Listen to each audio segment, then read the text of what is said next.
Hi, I'm Joseph Berardo. At MagnaCare, we believe that all citizens need to be informed about the healthcare issues that affect their lives. That's why we're proud to support the programming produced by the Caucus Educational Corporation and their partners in public television. Overcoming obstacles in college, next on Caucus New Jersey. Funding for this edition of Caucus New Jersey has been provided by New Jersey Council of County Colleges, Holy Name Medical Center in Teaneck, New Jersey. Healing begins here. Choose New Jersey. Our mission is attracting companies to the Garden State. TD Bank. The New Jersey Education Association, working for great public schools for every child.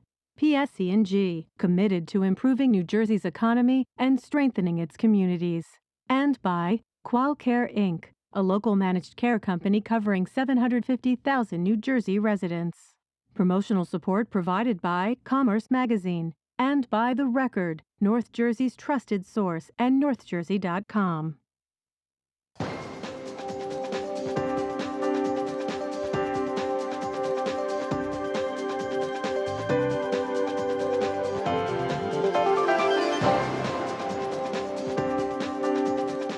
Welcome to Caucus New Jersey. I'm Steve Adubato. Community college students face many obstacles completing their degrees.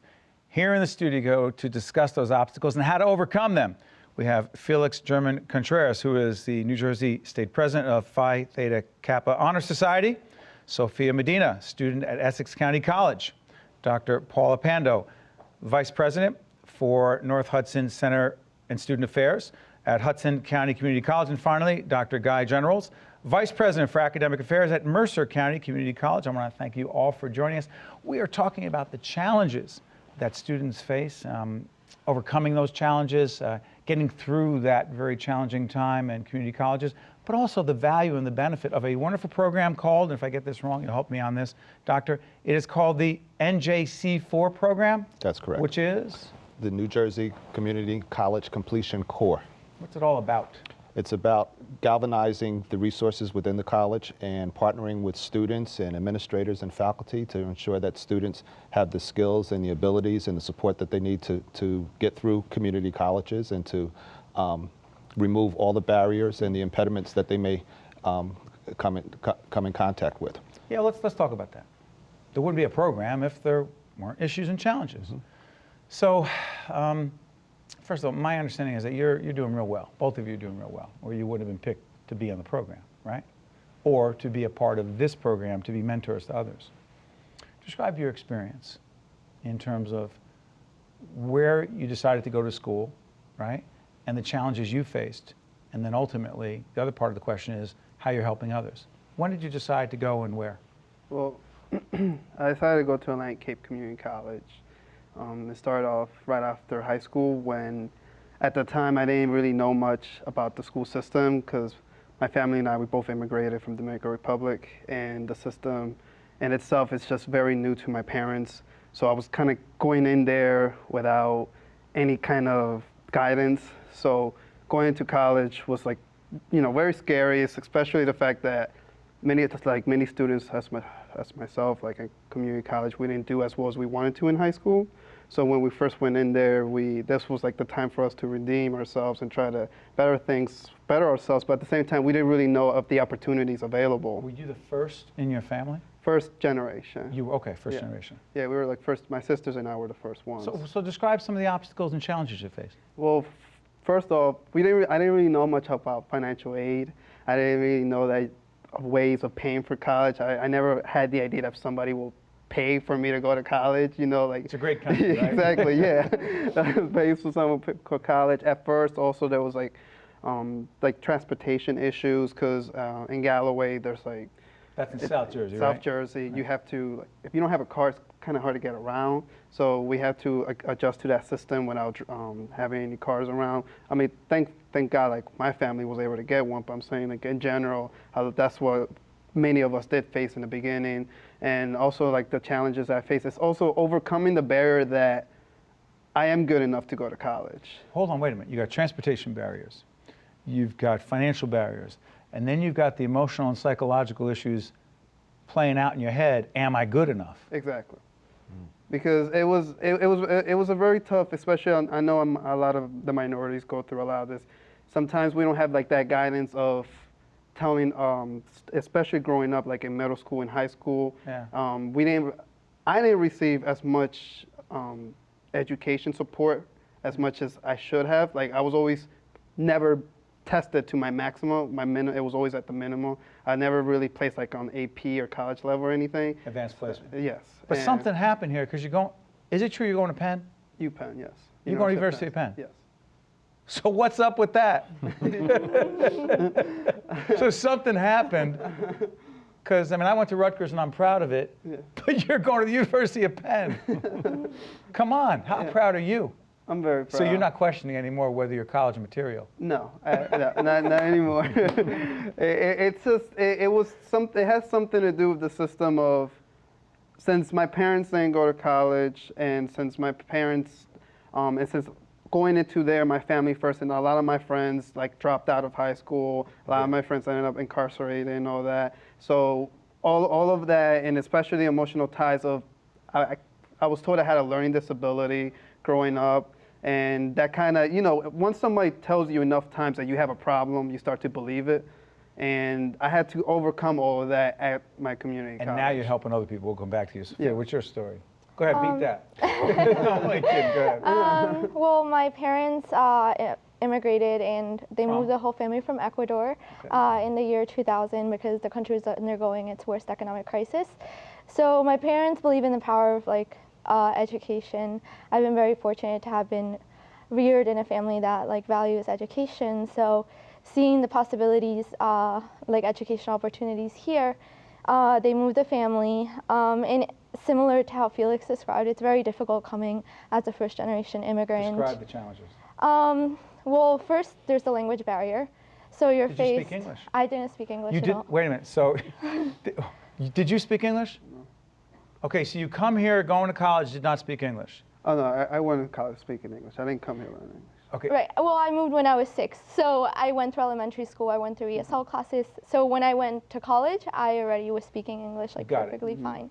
But that was an initial challenge. Throughout high school, I didn't become a U.S. resident until November, this past November. So it was definitely a challenge most of my life here. And when I graduated from high school, I had possibilities to go to 4-year universities, but I couldn't pursue those opportunities because my parents couldn't pay for it. I wasn't eligible for financial aid. So it's definitely very upsetting. That was a whole challenge in and of itself. And you decided to go where? And I decided to go to Essex County College. Why was that the right choice for you? Well, I have 3 older brothers. At that time, they had all gone through Essex County College. My dad took ESL classes there. So I already knew English community college was my option. Yes, ESL, English as a second language. So I already knew I had that door when all other doors were closed due to my parents' financial circumstances and due to my immigration status, which made me ineligible for most grants, all financial aid. So when I went to Essex, I was faced with the challenge that, same as Felix, you already have your self-esteem kind of down because of the obstacles that you faced. So I had to overcome the fact that I can do this, and although I've had obstacles in even trying to pursue a 4-year education, I can do this. But today, you are ready to move forward. Yes, absolutely. Have you made a decision? So, no, I'm still applying to universities. So I graduate this May. But you have a lot of options. Yes, absolutely. Good options. Yes. Options that may have not have been available to you had you not had this opportunity. Yeah, definitely. At Essex. Yeah. Jump in, Doctor. I'm what's it like for you listening to this? I have to say my heart's about to explode out of my chest because their stories are the stories we hear every day and why I consider myself blessed going to my job every single day. Describe your job. I am the vice president of our North Hudson campus and for student affairs. So basically a student affairs vice president is in charge of all of the areas outside of the classroom, outside of instruction by faculty that support student success inside of the classroom. Their stories are stories we hear every day. their parents value education. They value their children going, but they don't necessarily have the language, and I'm not talking about English or Spanish, but the college language What does that mean, skills. the college language The college language skills. When we see so many students, and Dr. Generals will probably agree with me, so many students that come to our door, they're ready to go, they don't understand what matriculation means. They don't understand what a college credit means. They don't understand the difference between full-time and part-time and how to carry that course load, another. So what's my major? What's an associate's degree? What's a certificate program? What about when the student is academically unprepared? What about that? And unprepared. And so we have some catch-up work to do for a student. How do you do that? Well, one thing that we have in New Jersey, which is wonderful in our community college system, is a very robust assessment program. In other states in the nation, a student has to take a placement test, and that placement test might say, you know what, you need a little work in your math to be successful in math level college classes. In some states, it's your option whether or not to do that. Required. And so what happens? So a student then would take a remedial course to prepare them, kind of like a boot camp to prepare them to do college level work. And it's our job to provide those support services so that those promises are not empty promises. It's not just about access. Yes, our door is open. Yes, we will welcome. What happens when they get there? Exactly. Jump in, doctor, because I know this is your field. Well, everything Paula just mentioned is absolutely true. We really work hard in supporting students as they come in to help them adjust to the culture of college. But specific to your point about readiness in terms of academics, developmental education, and ESL, one of the things that has been led by the vice presidents and with the support of the council office is the transformation and the redesigning of developmental education. So we're trying to make it more engaging. We're trying to make it less onerous for the students. Students who come to our college with the dream of being pre-med or biology or business, and they take these tests right. And are placed into developmental education, it can be a very discouraging part. So we found that was one of the impediments for students to be successful, that they'd come to the college and then all of a sudden they're in remediation. So part of what we're doing is redesigning the curriculum, providing more support, trying to find ways to accelerate students through those developmental and ESL courses, and just being more precise about meeting their needs with regards to where they are at that point. Let's break down the NJC4 program, which in fact is a cooperative program between the New Jersey Council of Community Colleges and the New Jersey Education Association. As we talk about it, well, let's put some information so people can get more information about it. But as I understand it, a lot of the focus of NJC4 is student-to-student mentoring and coaching, right? Explain that to me and why that's so important. Students helping other students get through these challenging times. Talk about it. Well, I believe it's very important because, in a sense, when you have administration talking to students, sometimes students can feel like a disconnection because they don't really know exactly if the administration is doing it because that's their job, or they're doing it because they really want to help out. Sometimes some students can't really connect the two, but when they see a student helping another student, it shows that the student is going out their way, because obviously if they're in college, more likely they have to study or work or one of the above that they have to do. But if they see a student going out their way and trying to help them to achieve their goals, it shows that to the other student that this guy must be telling some valid information, because A, he's working probably alongside with an administrator. Administrator wouldn't allow just any student just to blab out any information. How about one that's going to Penn? No, seriously, when the other students find out that you're going to Penn, and you say, listen, I want to help you with whether it's math or financial aid or whatever you're talking to about. Just be serious. I know this is tough for you. How much impact do you think it has for certain students when they find out what your future holds and you're going to the University of Penn? I think since I found out I've been accepted at Penn like almost a month ago, many students have been reaching out to me.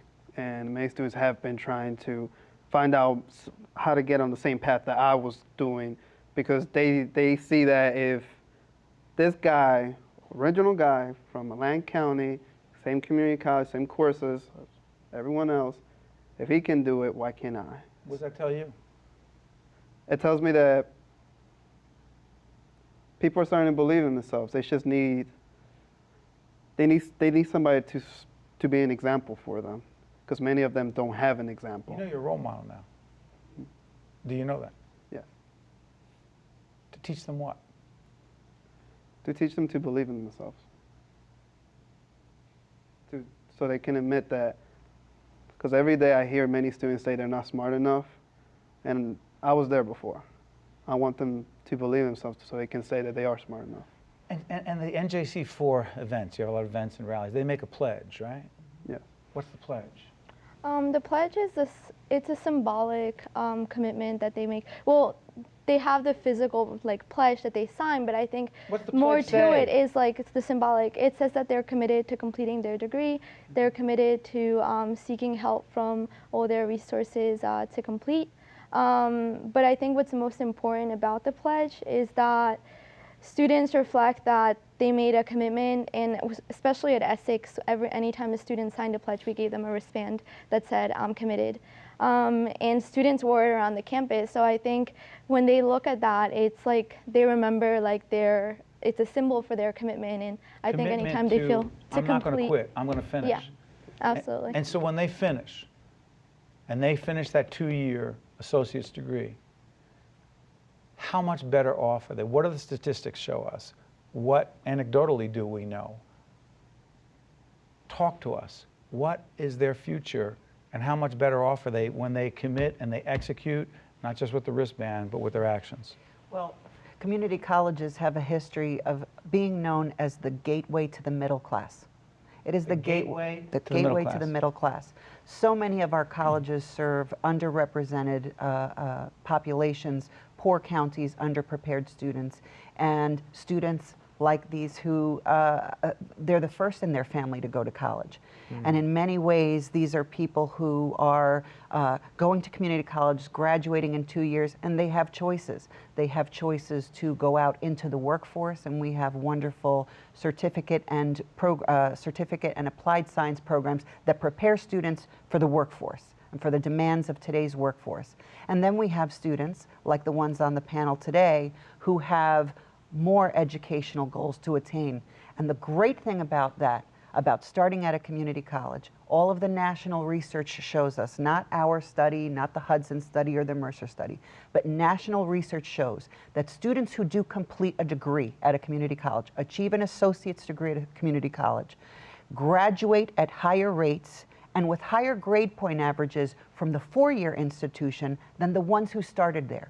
So Felix, if he were to attend Rutgers University in the fall and graduate from Rutgers University, he is more likely to graduate Rutgers and with a higher grade point average than the student who started at Rutgers from the very beginning. Why is that? Because they've been very well prepared. Our colleges are teaching colleges. You're not getting taught by a graduate assistant or a research assistant. It is teachers who their passion is teaching in that classroom. They take students like Felix, like you, who whatever level they're at whatever level, they take them where they are and get them to where they need to be. And students also have that little taste of achievement. I've achieved an associate's degree. They're not playing games when they arrive at junior year on the senior campus. But here's the thing, with Sofia and Felix, I'm curious about this. There's always, for some people, there's still a stigma. There's still a stigma about community and county colleges. But I'm wondering, as people watch this program, and we've been partners with the council for a while, New Jersey Council of Community Colleges. I'm curious about something. When people hear that you're going to Penn, when people find out about the bright future you have in front of you, are we making any real inroads, a dent in doing away with the stigma of, hey, you know, you're going to a community college, as opposed to, hey, you're getting ready to go to a really solid school and you're going to have a very bright future? Are we making a dent? Absolutely. I think we've made the dent. I think the modern day community college is a far cry from the community college of even 10 or 20 years ago. I'm talking about public perception. I'm not talking about what is. I'm talking about what people perceive. Their perception is based on the reality, which is the likelihood that they're going to be successful is far greater. The likelihood that they're going to have greater economic chances with a community college degree. There is research that show with a community college degree, you're more likely to have in the startup of your career, a higher paying job than many students and with a 4-year degree. Hold on, wait a minute. Say that again. That's important. There is research that shows now that it levels out after a period of time, but there is research out of the box. Community college students, on average, are making more money than a student coming out with a 4-year degree. What is the explanation for that? The explanation is that they're more focused. In the community colleges, there are a lot of career and technical focused professions. So they go in with a nursing degree starting $60,000 a year versus someone with a 4-year degree and I'm not trying to cast aspersions in English. They're going to make a lot more money. We're all in favor of English majors. I just want to be clear. I'm overall in favor of English majors, and the research also shows that over time, if they don't continue, that those comparisons shrink. But I think the cost is a big factor. Students now know that the quality of education is comparable to any 4-year college. They now know that you can go through our honors programs to Ivy League schools and top 10 universities and save hundreds of thousands of dollars. So parents are starting to take notice. Their children are starting to take notice. The school counselors are starting to take notice. And that's changing. I'm curious about something. Sophia, I feel like if this option were not available to you, the community college option at the time, and I don't know if you can go back and know for sure, Atlantic, right? Atlantic. Essex. If those options were not available to you at the time, are you 100% sure that you would have gone to college? Probably not. Like, I know, like, my family would have tried to find ways to, like, send me to an affordable school, but I probably would have had to, like, take off after high school and work several years, save up, or maybe work part-time and pay, like, part-time, maybe take 1 or 2 classes. I think it would have taken me 8 years or a really long time to complete a bachelor's degree because I would probably be working and paying. Did it absolutely change the course, the trajectory of your life by making that decision? Absolutely.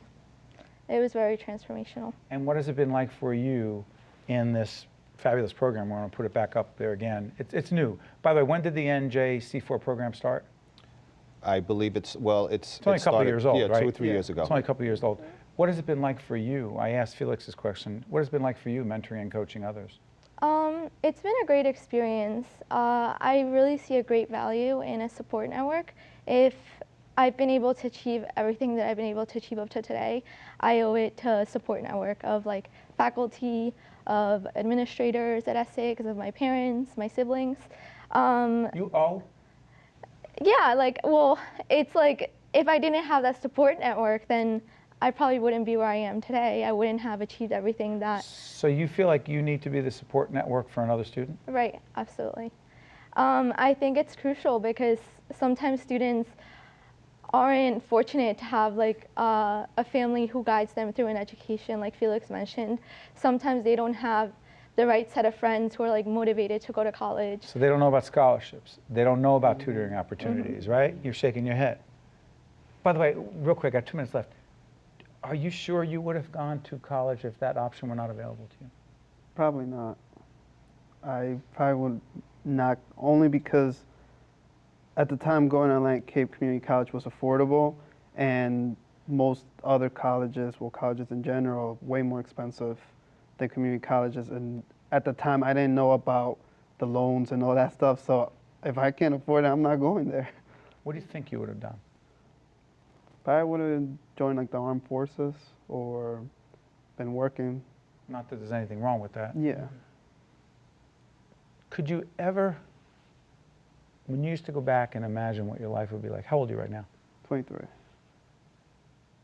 Did you, I don't want to keep harping on the fact that you're going where you're going.